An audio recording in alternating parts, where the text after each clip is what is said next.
Muy buenos días, hermanos. Dios les bendiga. Esta mañana quiero hablarles de un tema: puesto los ojos en Jesús, el autor y consumador de la fe.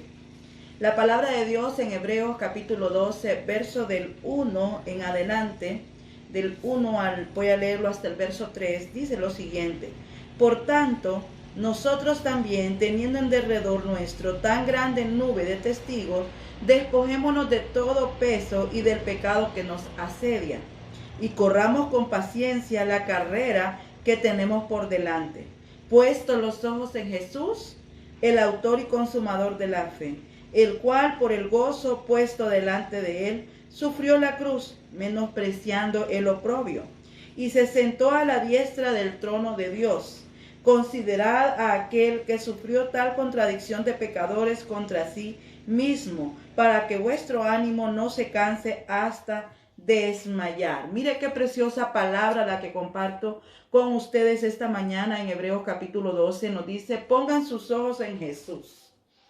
Cuando nosotros, ¿verdad?, entramos a la vida cristiana, es inevitable que hayan personas que impacten nuestra vida, ¿verdad?, con su ejemplo, que nos muestren cosas sobrenaturales de cómo vivir y agradar al Señor. Pero en todo momento, ¿verdad?, estas personas nos pueden acompañar, nos pueden de alguna manera motivar, ¿verdad?, a hacer ciertas cosas. Por ejemplo, escuché una vez de un pastor que él decía que él lee 40 o 50 libros al año. Es decir, que estamos hablando, ¿verdad?, que se lee alrededor de unos 4 o 5 libros por mes.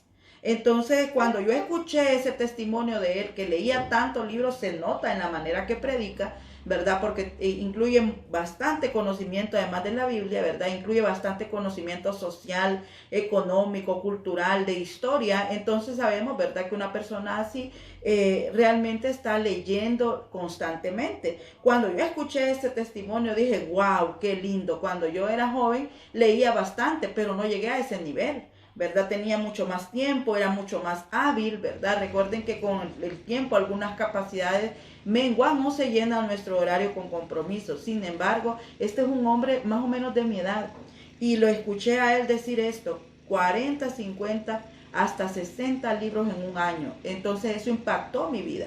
Y dije: si él lo puede hacer, si él puede leer tanto tiempo, yo también lo puedo hacer. No he logrado, ¿verdad?, alcanzar una meta como la que él tiene, pero sí fue algo que marcó mi vida.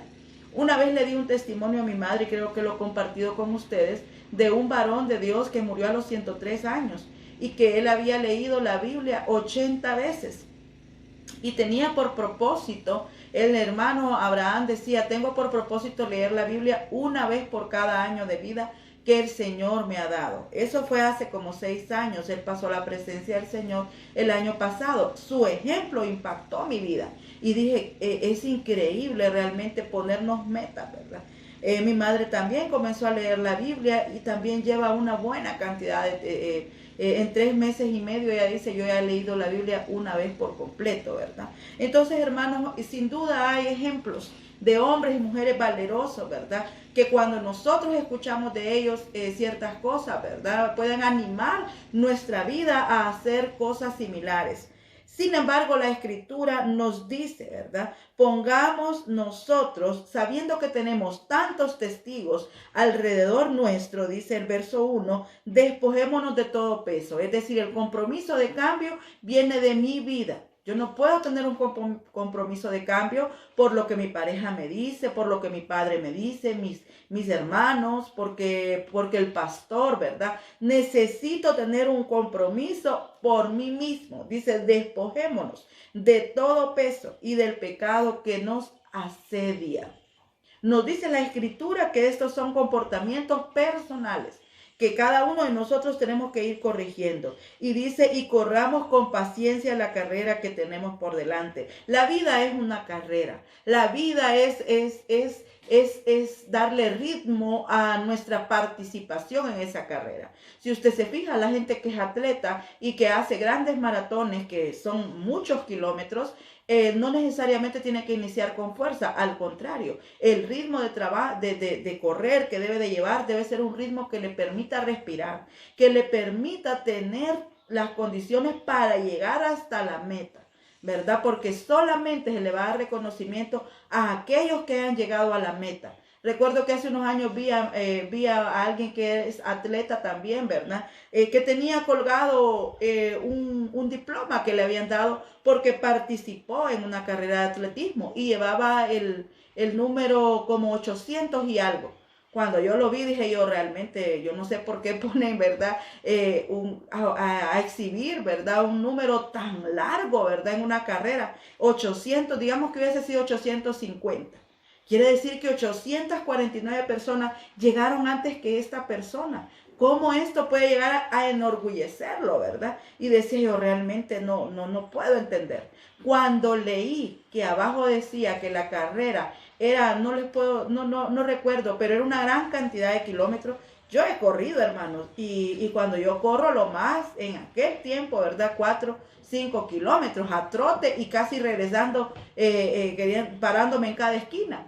Pero cuando yo leí que esta persona tenía ese número de llegada, ¿verdad? Con tantos kilómetros, dije realmente que esto es una maravilla, ¿verdad? Es una maravilla, porque solamente le dieron diploma a los que no se acalambraron y se salieron, a los que no se quedaron en el camino, sino a los que llegaron a la meta. Así nosotros también, como hijos de Dios, tenemos que llegar a la meta, que es llegar a estar en la presencia del Señor, que el día que nosotros, ¿verdad?, el Señor nos llame, hayamos peleado la buena batalla, como lo dice también Pablo. Y una recomendación que nos hace en el verso 2 para poder llegar a la meta, dice: pongan sus ojos en Jesús, porque Él es el único autor y consumador de la fe. Y nos vuelve a hablar de su ejemplo y nos dice: porque Jesús menospreció todo dolor, menospreció toda dificultad, toda persecución para llegar a entregarse en la cruz. Entonces el Señor, dice, le dio una recompensa. El Padre le dio una recompensa a Jesús, porque Él también tenía muchos kilómetros que recorrer en sus 33 años de vida en la tierra. Pero llegó hasta el final. ¿Cuál era el final? Entregarse en la cruz por amor a usted y por amor a mí. Dice: considérenlo a Él, que sufrió tanta contradicción de pecadores contra sí mismo, para que su ánimo no se canse hasta desmayar. Cuando nosotros sintamos que en nuestra vida cristiana hemos avanzado, pero aún hay muchas cosas, ¿verdad?, que no nos gusta, que no concuerda, ¿verdad?, con lo que el Señor nos ha pedido en su palabra. Cuando estamos luchando constantemente para hacer cambios en nuestra vida, dice: acuérdense. Considerar significa recuérdenlo. Recuerden lo que Él sufrió, gran contradicción de pecadores, que no fue fácil entregarse en la cruz, para que su ánimo no decaiga hasta desmayar. Vea conmigo siempre en Hebreos 11:27. ¿Cómo entonces puedo yo llegar a cumplir una meta? Poniendo mis ojos en Jesús. Dice el verso 27. Por la fe dejó a Egipto. Esto está hablando de Moisés. Por la fe dejó a Egipto, no temiendo la ira del rey, porque se sostuvo como viendo al invisible. Un hombre que tuvo un gran reto de cambio. ¿Recuerdan a Moisés? Un hombre que fue criado entre los egipcios, que era considerado un príncipe de los egipcios. Probablemente tenía línea de sucesión en el trono. Si fallecía, ¿verdad?, Ramsés, que era el conocido para que era el hijo del faraón, él podía llegar a tener una línea administrativa de posibilidades de reino. Sin embargo, él dice que no tuvo temor, conociendo las armas, las estrategias, el pueblo que era Egipto. Él se atrevió a irse con el pueblo de Israel sin un mapa. ¿Recuerdan? Moisés se fue y el Señor le dijo: vete, vamos para el desierto, ahí quiero que me adores. Solamente le dijeron: vamos para el desierto. ¿Se puede imaginar? ¿Quién puede decir que es bonito ir al desierto?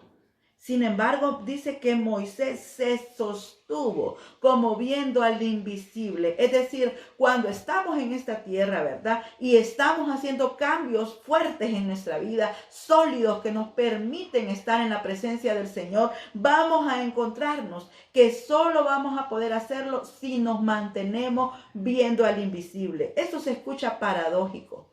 Mas, sin embargo, recuerda que el justo por fe vivirá. Y esto no es un regalo de que los hombres podemos alimentar, sino que es un regalo de Dios. Entonces, amados, nuestra vida cristiana va a ir creciendo. Nuestra vida cristiana va a ir moldeando nuestro carácter, nuestra carne. Lo que antes con facilidad decíamos o nos daba gusto, ya ahora el Señor lo va a ir moliendo, lo va a ir cambiando. Por ejemplo, si usted vino al Señor con vicios no solamente de beber, de fumar, sino de maltratar a las personas, sino de dejar hablando a las personas solas. ¿Verdad? Es feo esas actitudes, pero muchos venimos con esas actitudes al Señor. Pero cuando venimos a Él, entonces ponemos nuestro ser y decimos, aunque yo sé que mi ser es muy fuerte, que como decimos por ahí, mi apellido, ay, es que no se metan con mi apellido. Yo hoy me río cuando veo que algunas ofensas que me hacen algunas personas y digo, realmente qué bueno que no se topó conmigo cuando solamente era apellido Jones. Qué bueno cuando no se topó conmigo cuando tenía el apellido Soler, ¿verdad? Sino que ahora se topó conmigo ahora que me he puesto en las manos del Señor. Y eso me ayuda a dar mejor testimonio de Él, como decía la palabra. Recuerden que a su alrededor hay una gran nube de testigos, viendo realmente qué pueden aprender de usted, qué pueden aprender de mí, cómo impactó Dios nuestra vida. Pero si nosotros, ¿verdad?, no procedemos caminando como viendo al invisible, vamos a seguir haciendo las mismas cosas. Saben, el pueblo de Israel cuando se fue al desierto, muchos se llevaron entre ellos escondidos algunos dioses de los egipcios. Y cuando ya no estuvo Moisés porque andaba en la montaña, hicieron una fiesta, fundieron sus alhajas, fundieron todo lo que tenían de metal para poder volver a ser sus dioses. Así nosotros, ¿verdad? Sabemos que aunque hayamos sido invitados a ir al desierto a alabar al Señor, va a depender de mis decisiones. Si realmente estoy en el desierto alabando a Dios o estoy en el desierto fundiendo mis bienes para crear otros dioses. Quiero que me acompañe, por favor, en Primera de Tesalonicenses, capítulo 5, verso del 21 al 22. Permítanme, chequeo la cita, correcto.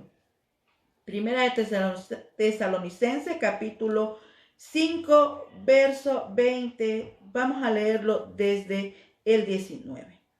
Dice, no apaguéis al espíritu, no menospreciéis las profecías, examínalo todo, retened lo bueno, absteneos de toda especie de mal. Mire lo que la recomendación que el Señor está haciendo. Cuando nosotros ponemos nuestros ojos en Jesús, el autor y consumador de la fe, no significa, como les decía, que hombres y mujeres de Dios no puedan ser ejemplos para nosotros, ¿verdad?, de algunas cosas. Mas, sin embargo, el Señor nos hace una recomendación. Dice, examínenlo todo, pero solo retengan lo que es bueno, absténganse de toda especie de mal. No podemos decir, es que yo escuché a tal pastor que él dijo que él era antes un preso de la pornografía. Y si él, siendo pastor y predicando, dice que todavía practicaba esta situación, pues yo con razón, si él no ha podido vencer esta situación, cuanto menos una ovejita con la leche, ¿verdad?, aún en su diente. Miren la advertencia del Señor. Agarren de todo, ¿verdad? No menosprecien las profecías. Agarren la palabra que es profética, pero eso sí, examínenla y solamente quédense con aquella parte que es buena.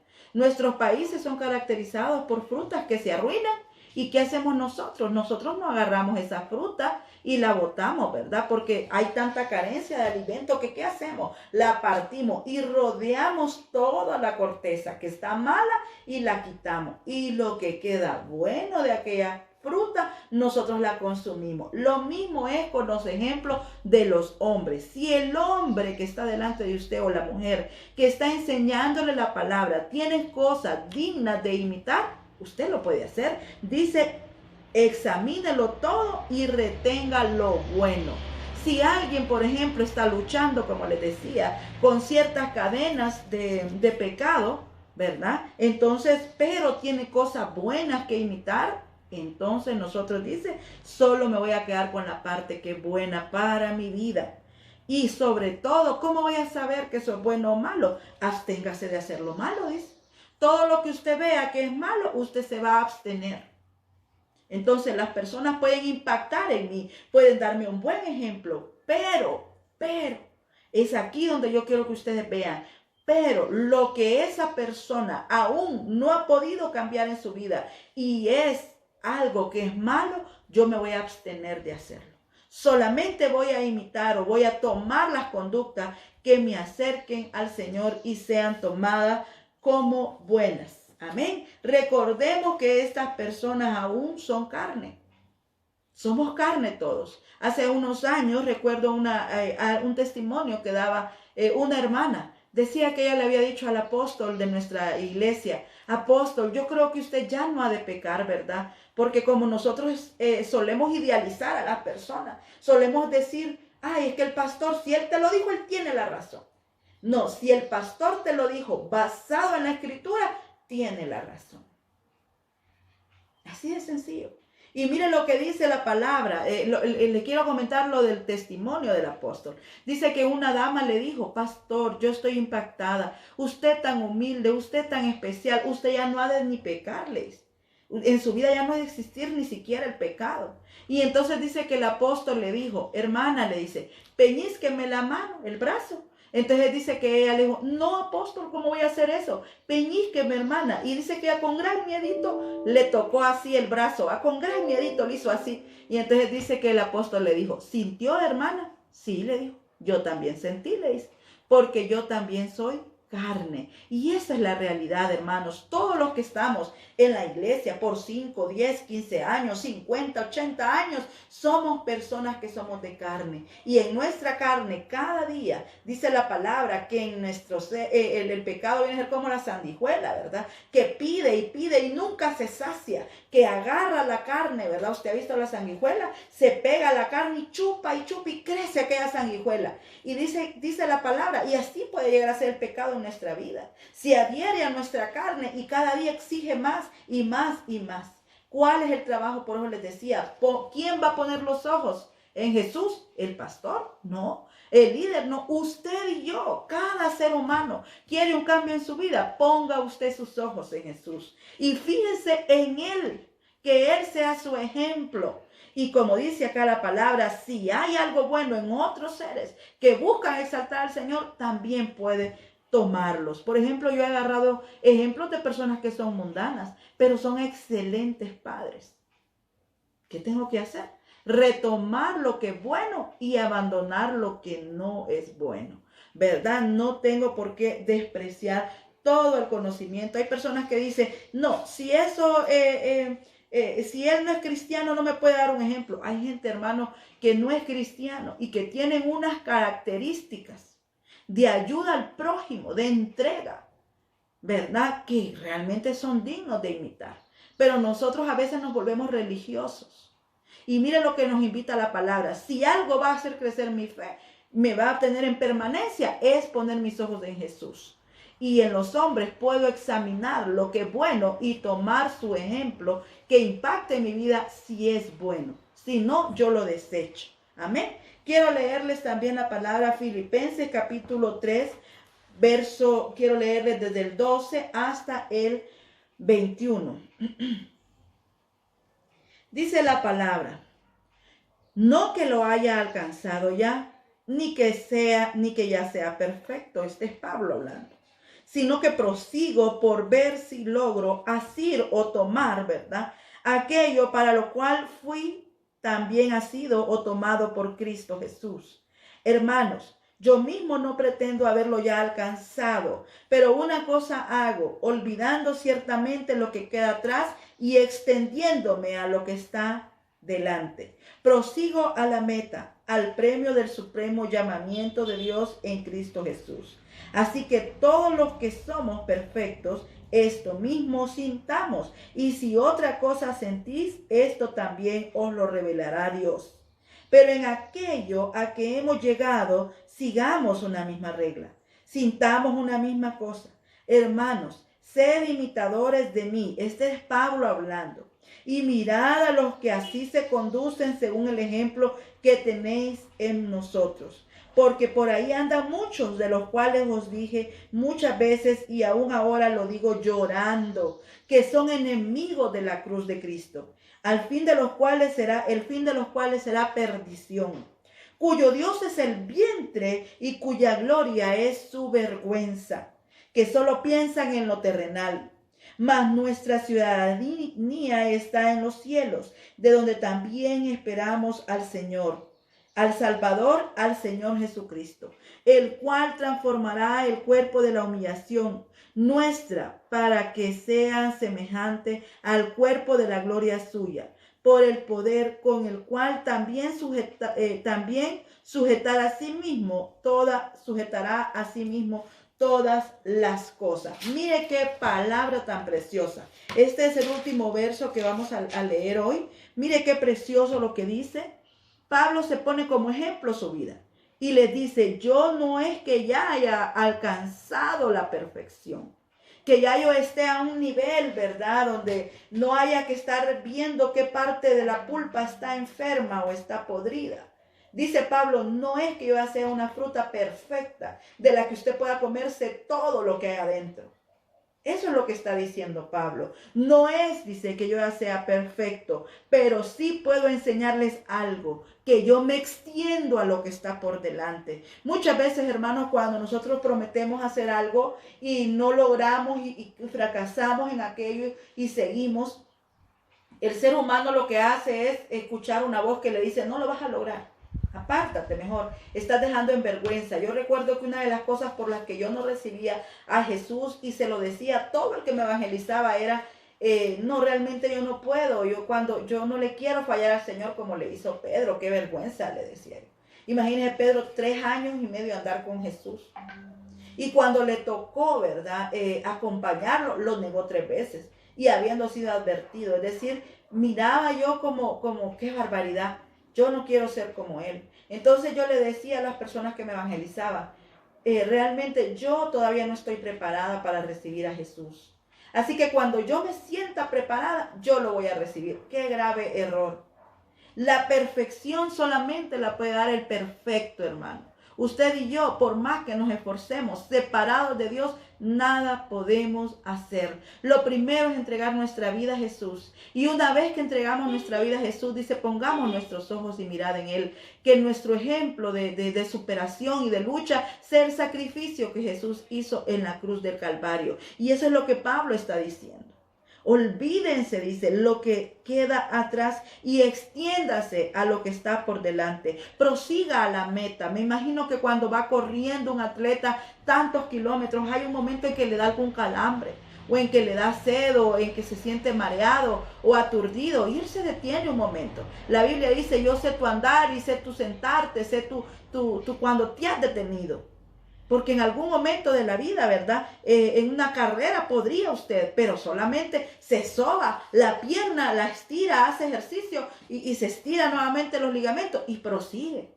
Usted no dice, voy a regresar a mi casa. Quizás está a la mitad de los kilómetros. Regresarse a su casa, hermano, es como lo mismo que ir para adelante. El mismo esfuerzo va a requerir. Entonces dice Pablo, no te desanimes, prosigue a la meta. Porque ahí vas a encontrar el premio, ¿verdad?, del supremo llamado que Cristo Jesús te ha hecho. Así que, como dice acá la Escritura, no que ya estemos en una situación de perfección, pero debemos de proseguir.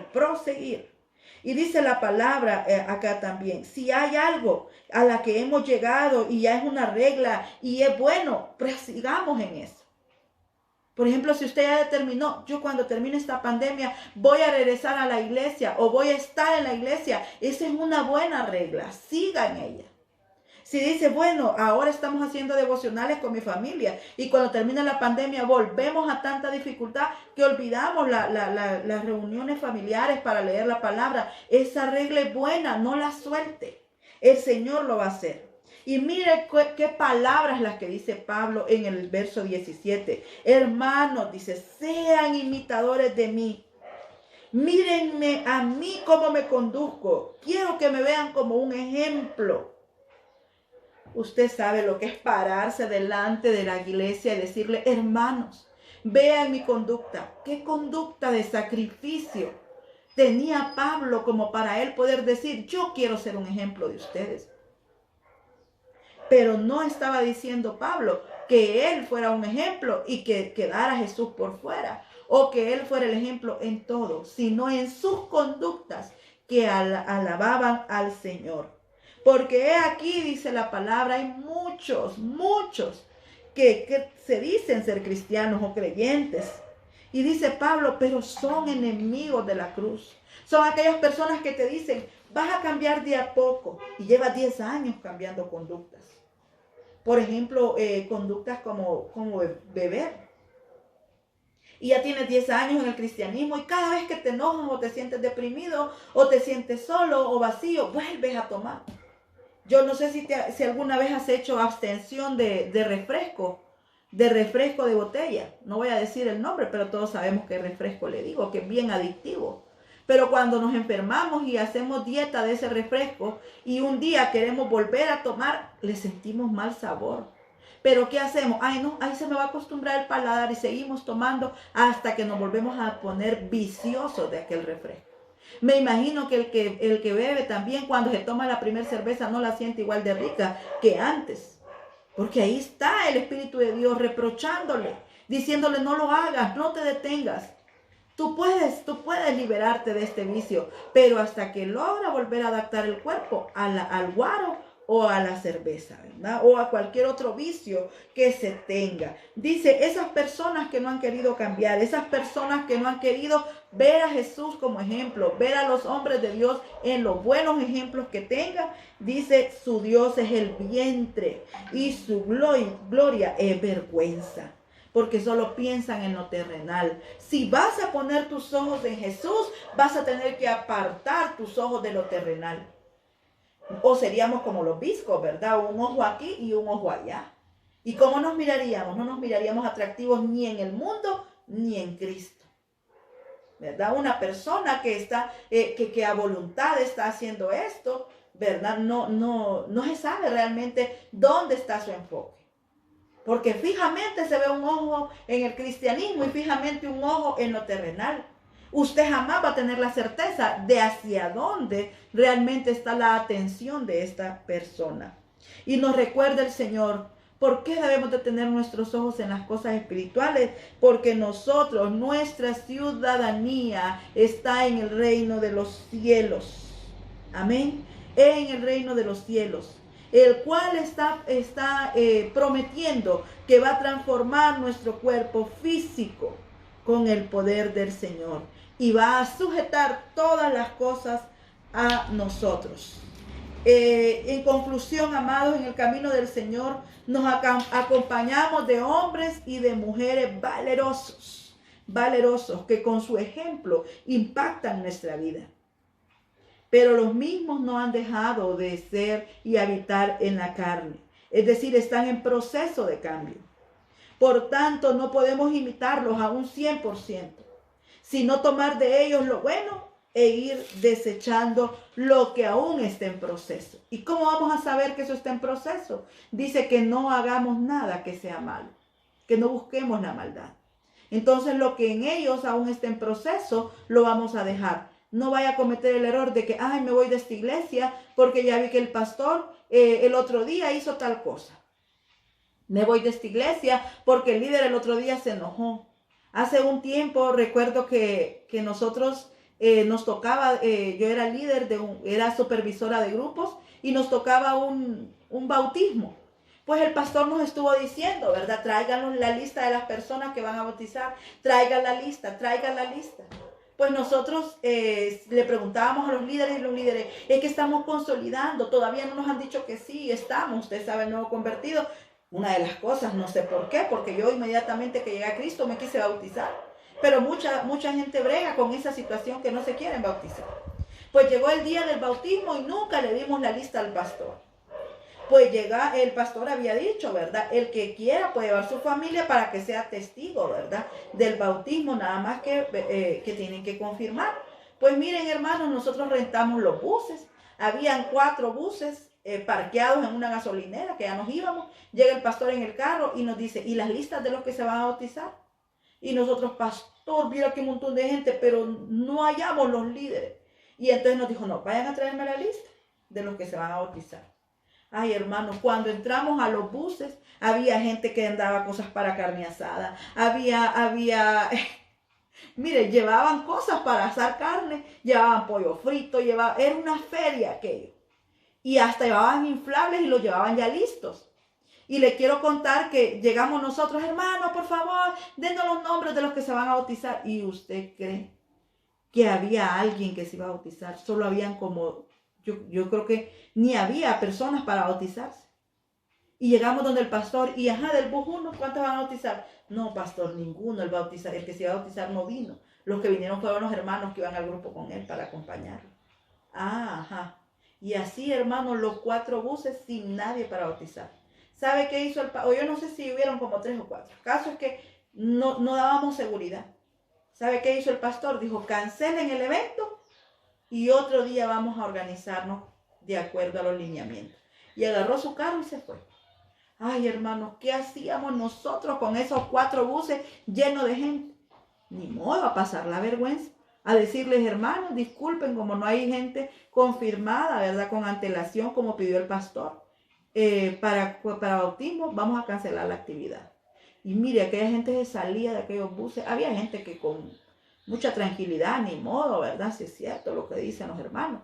Pero había gente que iba diciendo, yo a esa iglesia irresponsable no vuelvo. Yo a esta gente, bueno, ni me quiero acordar. ¿Y qué hicimos? Pagarle al bus aquella hora y media que estuvo, ¿verdad? Parqueado de nuestros fondos, porque no era la culpa ya de la iglesia, era de nosotros. Y ni modo. Y el lunes, mire, la harán regañada, con justa razón. Pero hubo gente que cuando vio aquella situación decidió no regresar a la iglesia.